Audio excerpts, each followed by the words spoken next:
Welcome back, and here's the deal. Poor old 302 in here has developed what do I say, a death squeal at the back of the engine, and my likely guess is throwout bearing or pilot bearing, which either one will kill themselves, not work, or kill my poor transmission, which I don't want to pay for. So today I am going to pull the engine,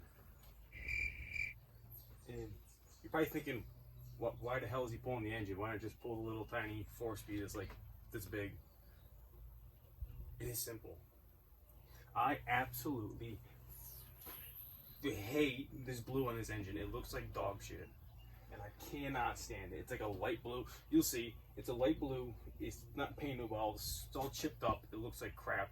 And there's two key elements that I think make a ratty muscle car cool and make it different from just being a piece of crap old car. And one is interior, which I have a really nice interior, and two is a good looking engine, and I don't have a good looking engine, and it bugs the shit out of me. So let's take this out. Here's the poor old 302, and as you can see, this is chipping. I don't know if you can see it. It's rusty, it's chipping, it's flaking. It's light blue. I hate it. I absolutely hate it. If you afford, I don't care any engine, don't paint it this blue. It's absolutely shit. So I don't know where to start. I don't even know where to start. So I'm gonna start just taking shit off, taking pictures, keeping track of stuff, and we'll get at it.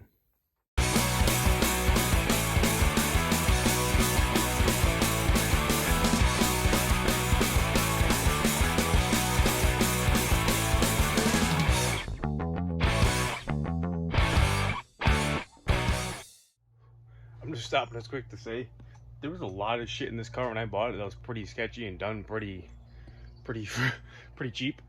But you know, they put a lot of effort in making sure that fuel line running from that carburetor to like just the top of the shock tower was in there good, because they had like 50 connections on it, which is good. It's what you want, but they must have spent all their time making that, and they just gave up for the rest of the way down, because like from that point down, this fuel system was junk.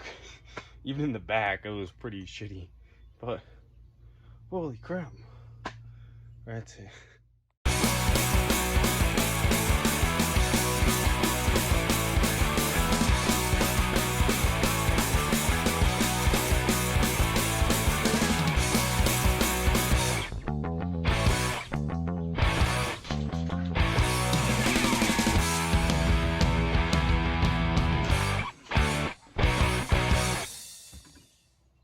Alright, so actually the radiator's out, and I did bash my head off the fucking hood hinges you saw, but everything's nice and open now.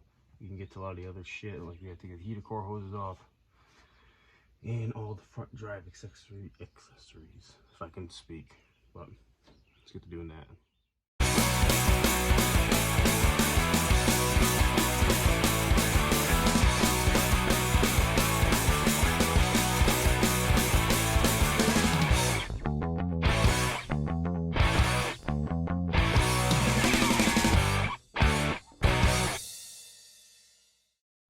All right, front drive's off. Next up will be my hooker headers. Take my hookers off.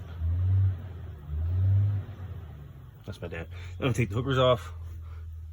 Well, this side's a lot nicer, but this one has to come completely off, because then I have to take the starter out, which this is glare. Whatever, you know where the starter is on the car. Headers, starter, bell housing bolts, which are gonna suck. Then engine mounts, which I don't think I'm gonna film me taking off these headers, because it's just gonna be annoying for me. So when you see again, headers will be off, starter will probably be off, and we'll be tackling bell housing bolts, then the engine mounts. That was the pivot point for my clutch bolt to the block. And you know what? I have to respect this ingenuity. It's just a piece of, you could use a bit longer bolt, but it's a piece of pipe welded to two nuts, and then this is shoved. That's not even, they didn't even weld this in. They just screwed it in the nuts, tack welded, and said good enough, it'll hold, and just sent it. I mean, the sketch, man. All right, both headers are out. This one I dropped completely out because I gotta get the starter, which is on the bench. But this will work good, because then I can just swing the engine this way a little bit, to help better clear this side. This side's just unbolted because of the Z-bar. The Z-bar is unhooked as well, so it shouldn't make it out. Here's a weird thing about this car. This is on a normal bell housing. It's not just a regular plain J302 bell housing, because normally just be that bolt, that bolt. It's got that bolt there to help bolt the flex plate to the bell housing. And if we go underneath the car,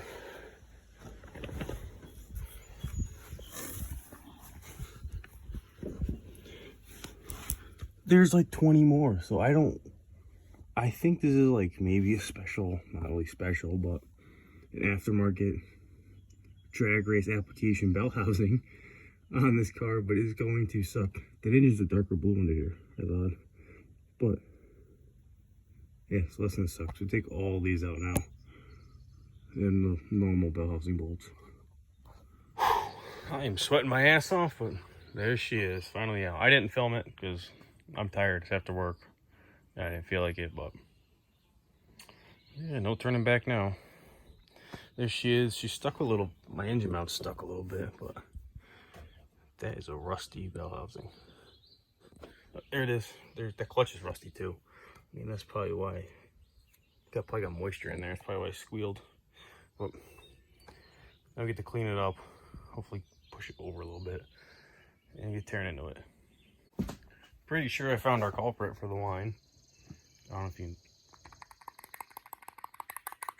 That's the throw bearing. It's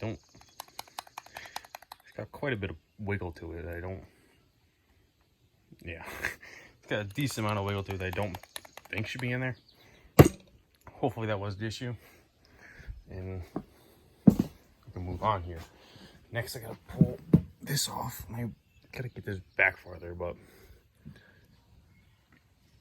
it's rather rusty too. And I'm hoping to God my, what the hell is it called? Flywheel, there we go, is not heat checked, because I don't have the time or money to get it resurfaced right now, but hopefully it's okay. Pop the clutch off here, and it's not bad, but it's definitely worn. I mean, it's still pretty good, but it's got ridges where it's smoothed out, especially on this side. As you can see, the flywheel's not awful, still pretty smooth. So I'm just gonna run this one again. Not even gonna bother getting resurfaced because I don't have time for that.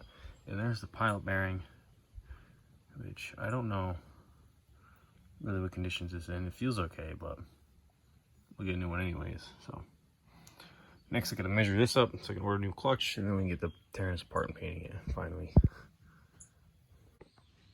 Now it's easy to get carried away when you're ripping shit apart to just pull it apart, but timing wise on this car, it was perfect. I mean, the burn, the mark on the plug, or the heat mark on the plug, was all the way down the back strap.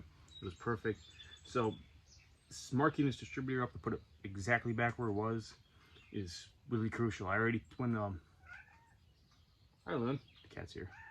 Hi, she's noisy, isn't she? I went ahead and I pulled the pulley off first. I took the clutch off first before I touched my distributor, because I want to make sure I didn't jog the engine and turn it a little bit.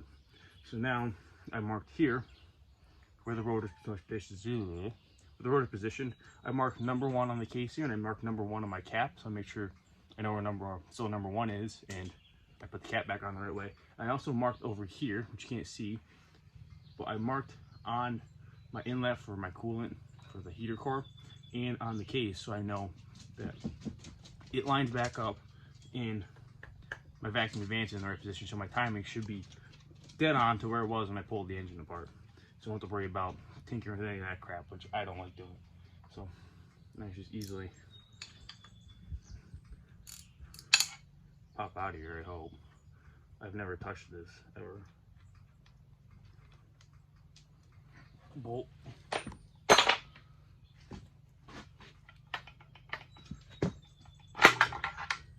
Simple as that.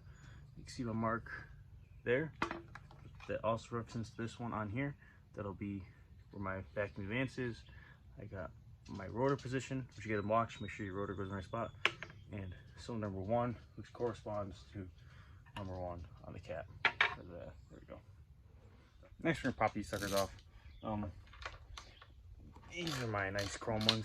It's funny, I left, this is the sock I used to put them on, still covered in tape. fairly easy to take your Velcros off. I skip this part, and then we'll bring in the stoppers that were on this thing. I bought it, so I don't have to worry about masking these off, getting paint on them. And this time we'll install them right so they don't leak oil.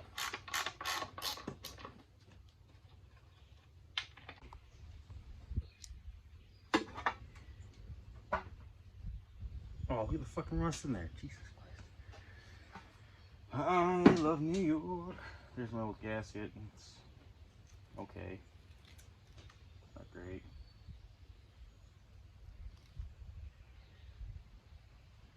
Nice and oily. Here's my rockers.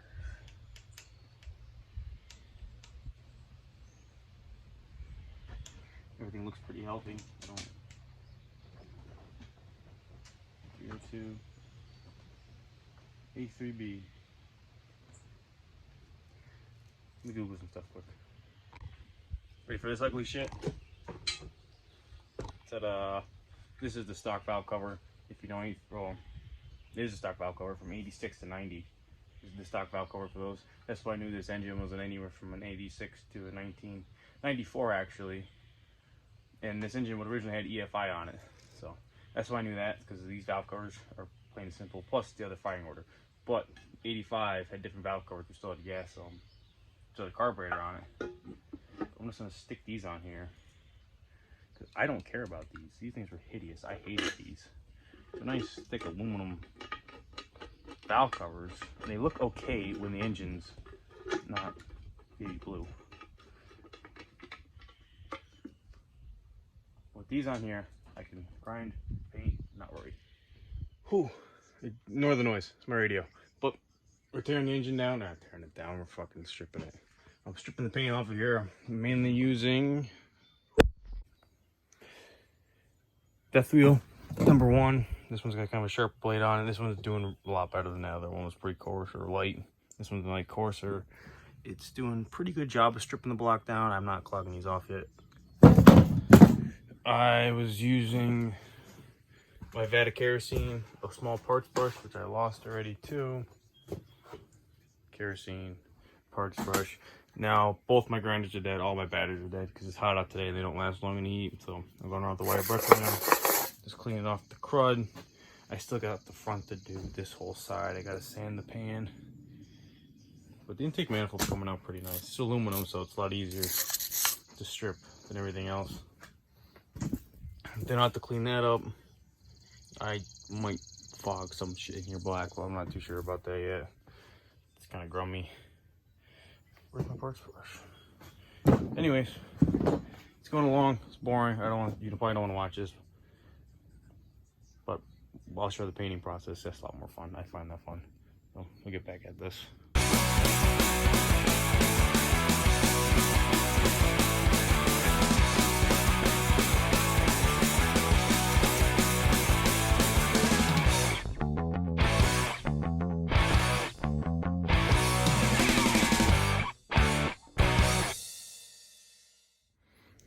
Block is clean, is about as clean as it's gonna get. You have to come to terms with this. Without fully disassembling the engine, I'm never gonna get everything clean.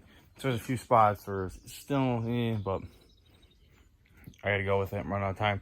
Anyways, I just tacked on a light coating of white primer. It's over there somewhere. It's white, regular primer.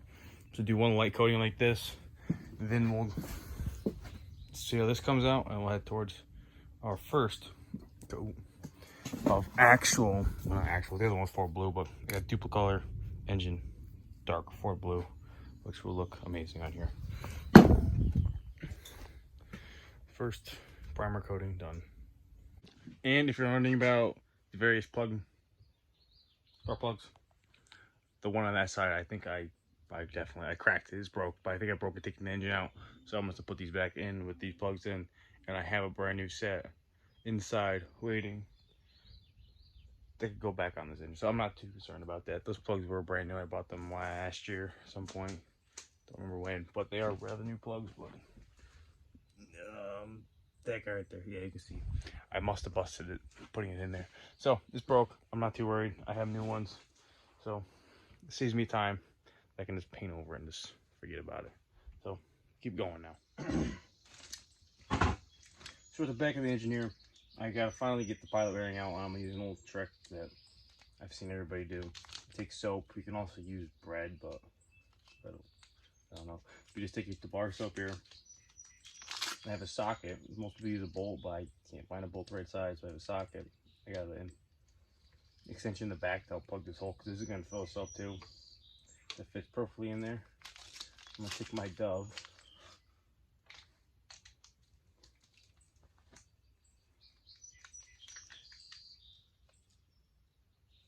Take pieces of it here. Fill the hole. So this might take me a few minutes. Keep shoving soap in there.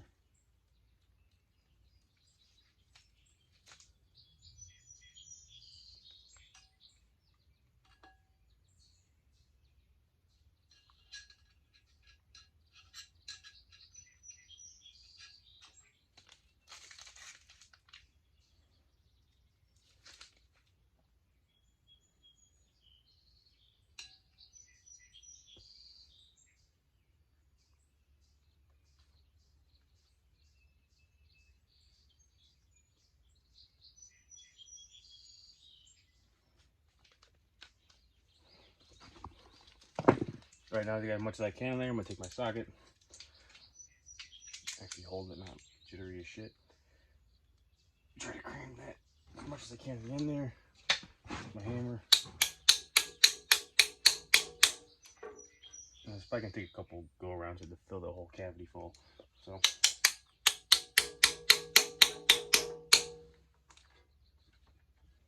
our socket up, back to our soap, and keep stuffing it in here.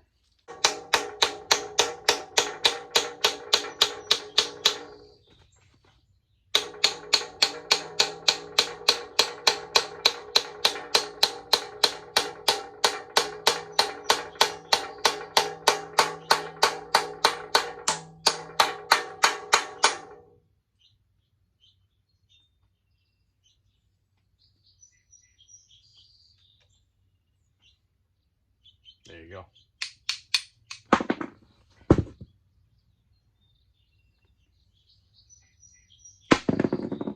Now you just gotta get all the soap out of here, which is, yeah. So after inspecting this pilot bearing that came out of the engine, which I thought was the problem, it is perfectly fine, I guess. I think if there's no wiggling, there's no play in it.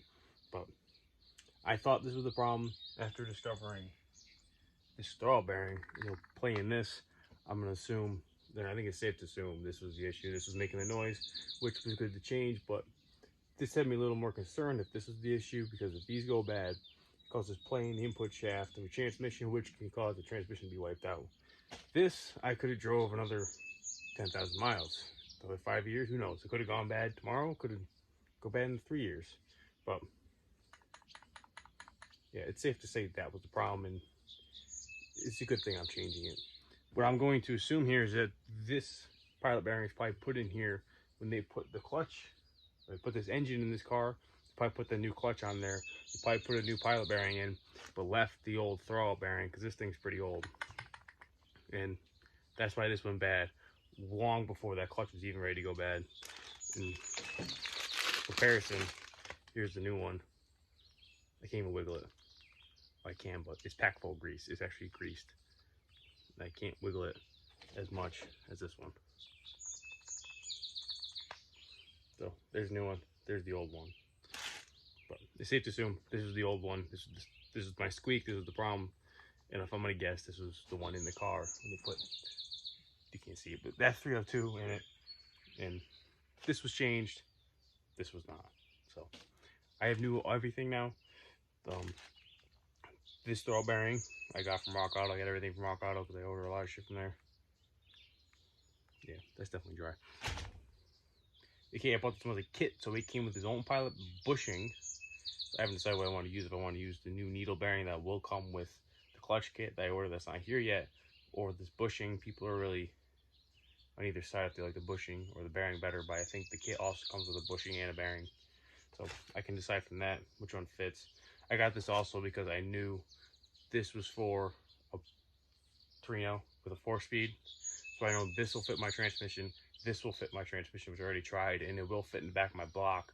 I just wasn't sure if the clutch kit that is for a 1990 Ford Mustang, because that's the engine 1990, I needed the 10.5-inch clutch, if this would fit the input shaft of that transmission. So I bought this kit, so I knew I had at least something to put in there, which a lot of people like the bushings better. I don't know what to go with. I'll do some Googling, but safe to assume throwout bearing was the issue. Could have been left alone, but I'm preventive maintenance here. I'm happy I did it. The engine gets painted, that makes me happy too. And we're right about here that I got to put a coat of blue on the engine. I need my clutch, and then it can start going back together. Engine bay wise, I'm not painting engine bay. I looked at it, I bought shit to do it, but it's like, it's one of those projects, once I get digging into it, I want to do it right, and it's just going to be too big. So it's not that big of a deal right now, but new shit's here, most of it. Old shit's out. That was still really good, but new shit. Another major thing that I wanted to take care of while I had the car apart was up on this hood. Oh shit, hold on a second. There we go. Up on this hood, especially up under this front ledge here, especially up under this piece here, where I see a lot of this Torino rot out, that mine is starting to get this really nasty flaky rust that will turn into bad rust. And this is an original GT hood, which I know some Torino guys, if you're not a Torino guy, you don't know, but it's a decently rare hood. And I hate this. I want to take care of it now, especially since the hood's off the car. It's a lot easier to come through here and clean this up now. So I'm hopefully just go through, wire wheel it, and then hand brush on this rusty metal primer. I use this on a lot of stuff. I painted the floor of the car with this Rust-Oleum. It works pretty good. I mean, you're not going to see it, so I don't care. It's going to do a good job, not be seen.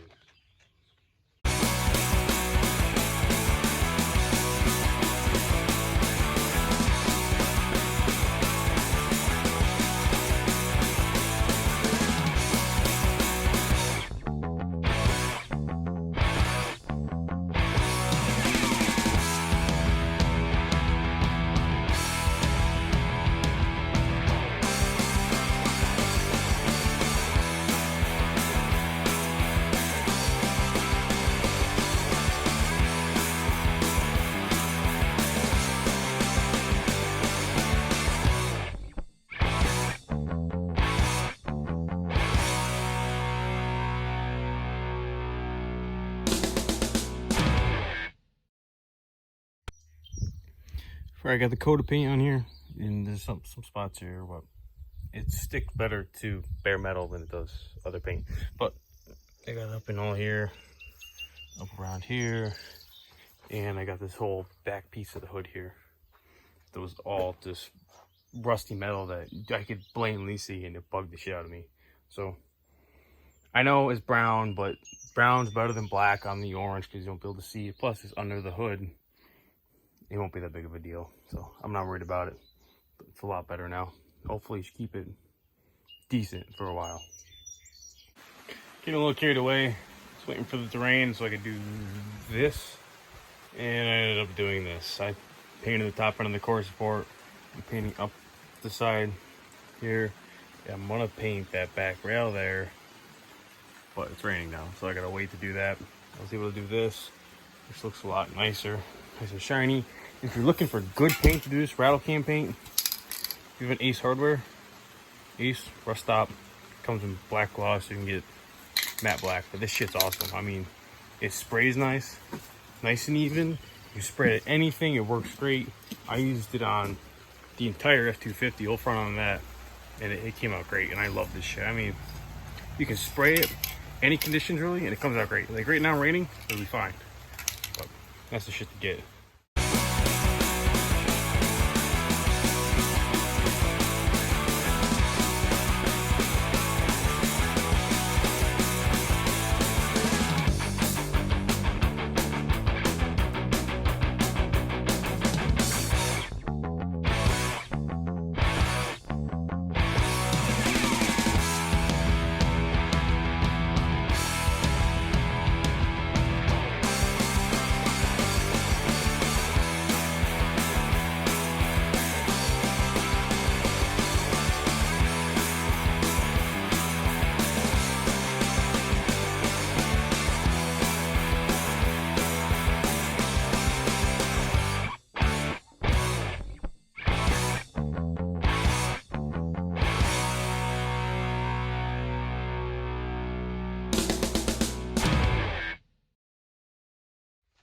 All right, so I didn't mean this to be a two-part video. I just want to try to get it all done in one, but I'm pushing a 30-minute video right now. So I'll split it up in two.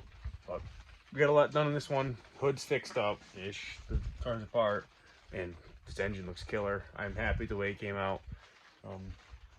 There's only one spot in the front here where the paint ran a little bit, but I'm just going to leave it. You're never going to see it. You're mainly going to see the top here, which looks really good. So that's it for this one. In another week or so, we'll have this back in the car. What I'm going to start punching together back right now. Then we'll be back. So thanks for watching. Look out for part 2.